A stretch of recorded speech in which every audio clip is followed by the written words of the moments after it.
My name is Lily. 4 years ago, a man showed up at the hospital where I work. He was 61 but looked 75, with a bouquet of grocery store flowers and a haircut that didn't suit him. His hands were shaking, and he said, "I'm dying. I have lung cancer. I never smoked, but here we are." It was my father, the man who had pushed me out into a blizzard in my socks 14 years before. I took him to the cafeteria, bought him a cup of coffee, and sat across from him. I expected rage, grief, but all I felt was a hollow, polite curiosity. He apologized, cried, and said he'd been a coward and a fool. He admitted that a woman named Vivian had manipulated him, and her daughter, Blair, had played them both. He knew I'd been telling the truth but chose to ignore it because the truth was too hard. But it was too late. His words just floated past me. I told him I forgave him, but that forgiveness didn't mean a relationship. I watched him drive away, and he died 8 months later. Let me take you back to the beginning. When I was 12, my mother passed away from a rare heart disease. It happened suddenly, within just 6 months from diagnosis to her last breath. My father, a university professor who loved reading classic literature and always wore a tweed blazer, was devastated. We were left in a big old house on Elm Street, filled with her paintings and the smell of her favorite perfume.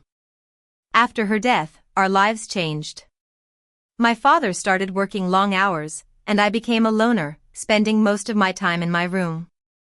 We lived under the same roof but in different worlds, pretending that our broken family was still intact.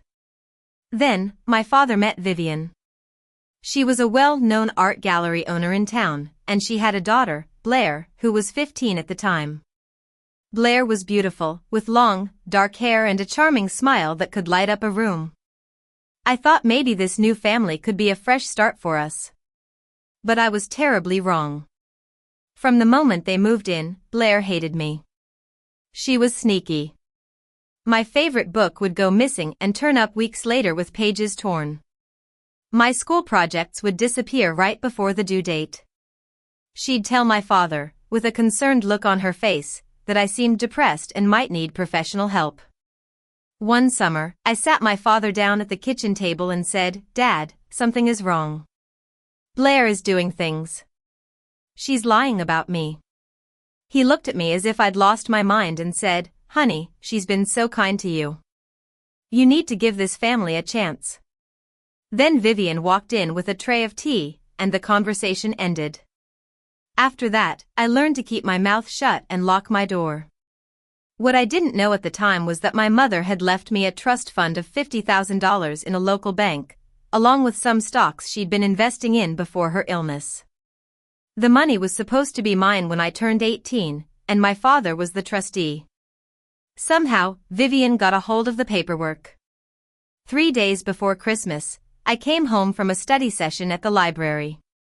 My father was waiting for me in the living room, with Vivian on one side and Blair on the other.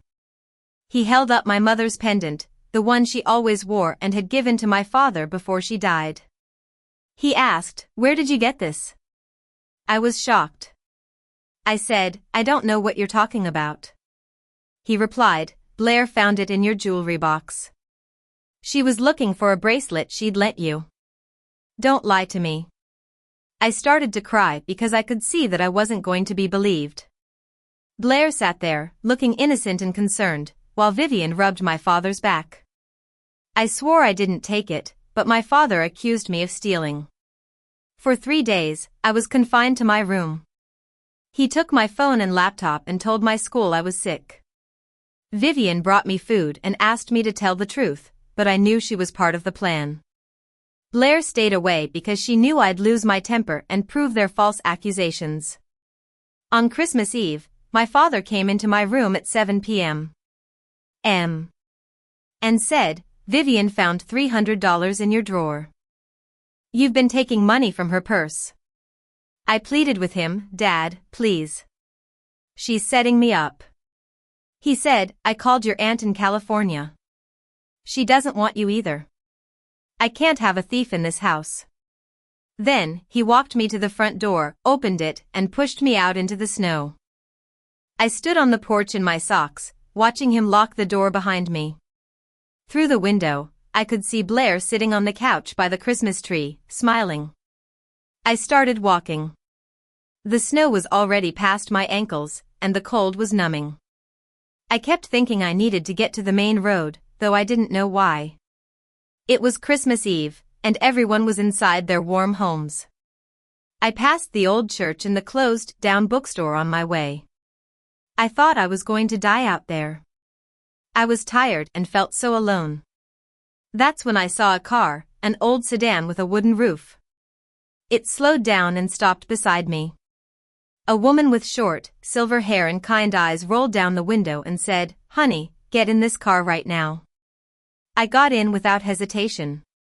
She turned up the heat and didn't ask me any questions for the first 10 minutes. Then she said, "My name is Clara. I'm a retired nurse.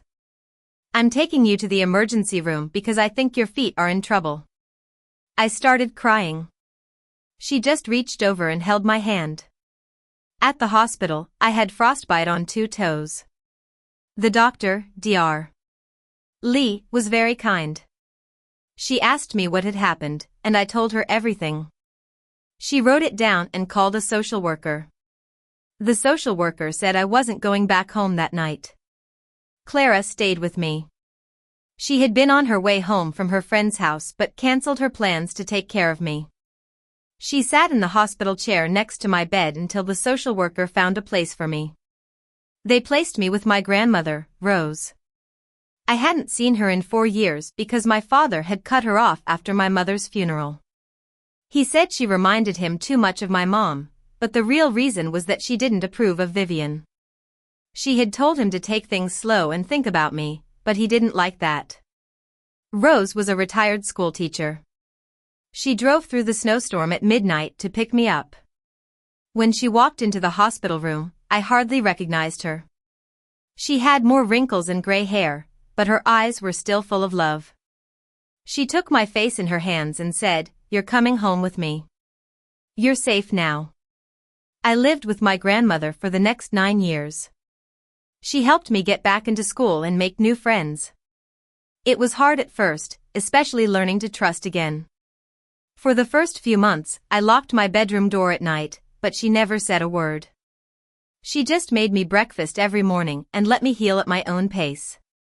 My father called a few times after Christmas, but my grandmother put him on speaker, and I always shook my head. She would calmly tell him, "She's not coming home."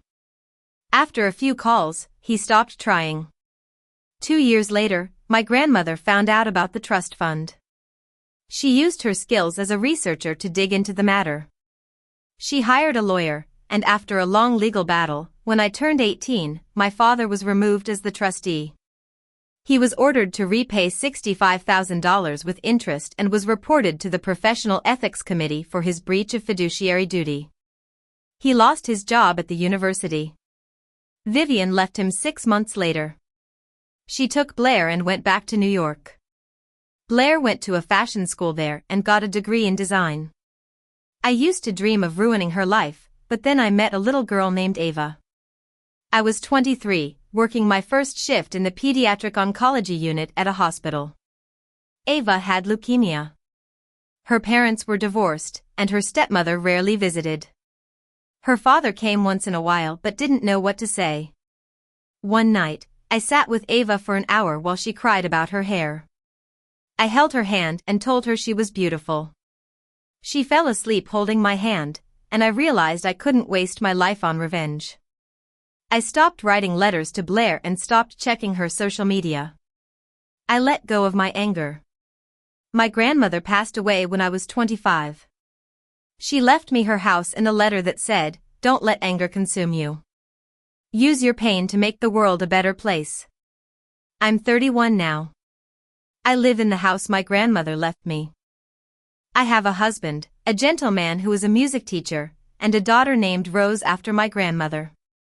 I still work in pediatric oncology. I keep the letter from my grandmother framed in my kitchen. Sometimes, I drive past my old house on Elm Street. It looks smaller and more ordinary than I remember. I don't stop. I just keep driving, knowing that every step of my journey, even the cold and painful ones, has led me to where I am today. The people who tried to hurt me didn't define me. I am the author of my own story.